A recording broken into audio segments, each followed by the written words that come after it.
Oh man, it is cold outside. Right now in northern Vermont, it's about 8 degrees. Not exactly what we would consider to be boating weather. And with the current pandemic, we really haven't been able to travel at all, certainly not down to Florida, to look at boats. And there's not a lot of boats to be seen right now. Market's really soft. So it might seem that there's not much we could be doing right now to move towards our goal of living on a boat. But actually, that's not true. Now is the best time to do some planning. Hi, we're Bill. And Lisa, and we've got a plan. To live full-time on a boat. Our classroom is a 32-foot tug that we've named Three Ravens. We've learned an awful lot, but still have so much more to learn. And we want to share what we've learned with you in hopes that we can educate and inspire you to follow your dreams. Join us on our journey. Now, if you watched our video from a couple months ago about finding boat insurance, you will know that a major part of our plan to find boat insurance revolves around a hurricane plan. What's a hurricane plan? It's basically just a way of saying to the insurance company that you've got some sort of a plan in mind that they won't take a huge loss if your boat gets wiped out by a hurricane. Now, the reality is that for most of you, you're really not going to need to worry about a hurricane plan. If, like us, you've been cruising around in inland and coastal areas up north, hurricane plan really isn't going to be a part of your insurance concerns. But we plan to be cruising way down south, pretty much smack dab in what they call the hurricane box.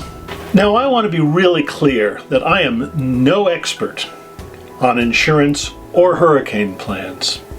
I'm not professing that this is the best way or the only way or the way you should put together a hurricane plan. I just want to share with you some of the things that I've been learning as I'm trying to find the best possible deal for my insurance. If you've been watching our videos, you know that when Hurricane Dorian ripped through the northern Bahamas and the Abacos, it caused billions of dollars worth of damage. The insurance companies raised their rates from around 1% to around 2%. Now, this may not seem like a huge deal, 1% difference, but actually when you think about it, that's a 100% jump in insurance costs. Trying to manage that and lower it in any way possible can be extremely beneficial from a financial perspective.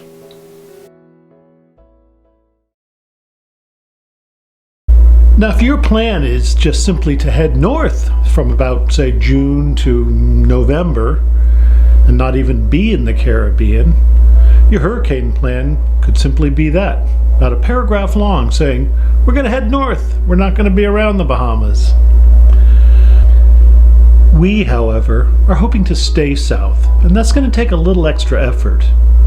Being down south adds risk, and it can be very important to find a company that will actually listen to you, where you can develop a relationship with someone in the company. That's a little bit more difficult to find these days, but I think it's well worth it.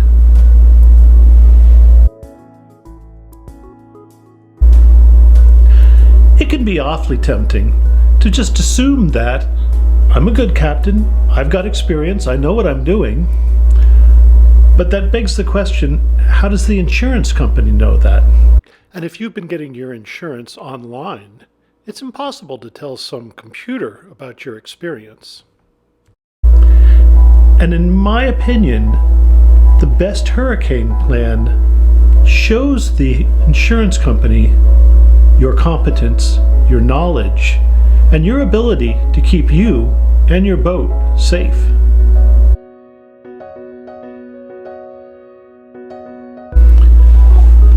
One of the first and maybe the most important thing that an insurance company will want to know is, where are you going and when will you be there?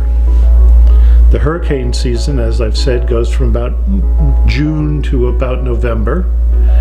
And if you're heading north during that time, again, no problem. If you're going to stay south, they're going to want to know where you're going to be.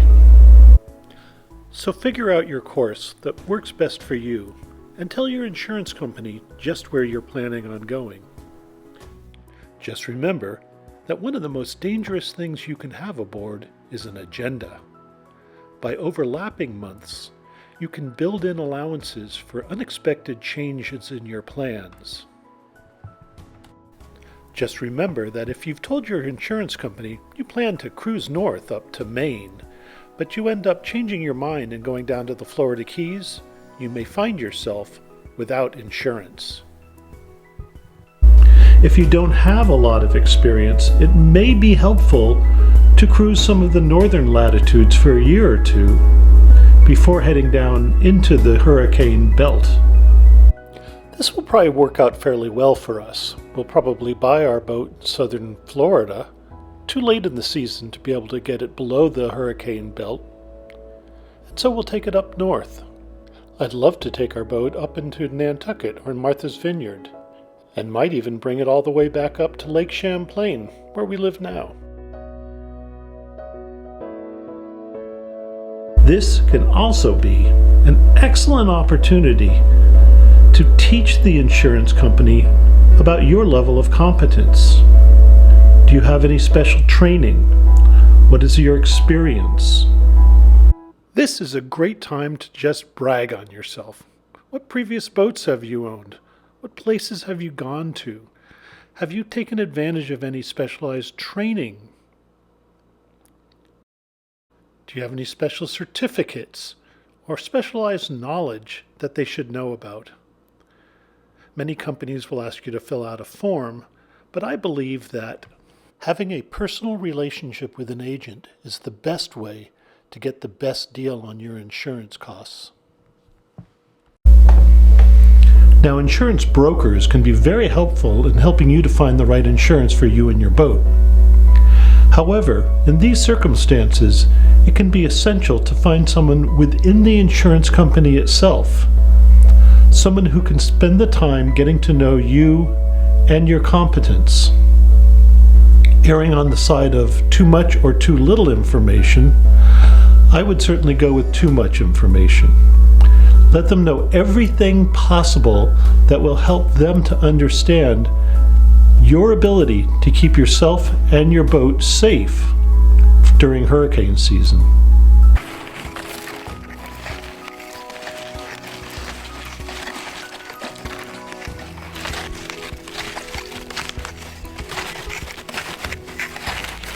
So wintertime is not a great time for boating, that's for sure. But it's a really good time to spend some time thinking about how you might save an awful lot of money on your boat insurance. But you know, in the meantime, have some fun this winter.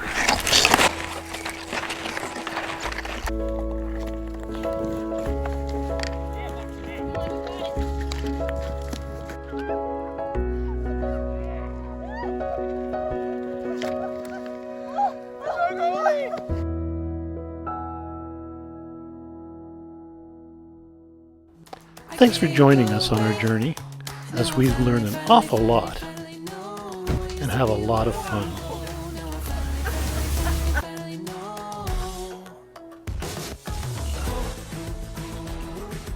We're Bill and Lisa, and we're going to live on a boat.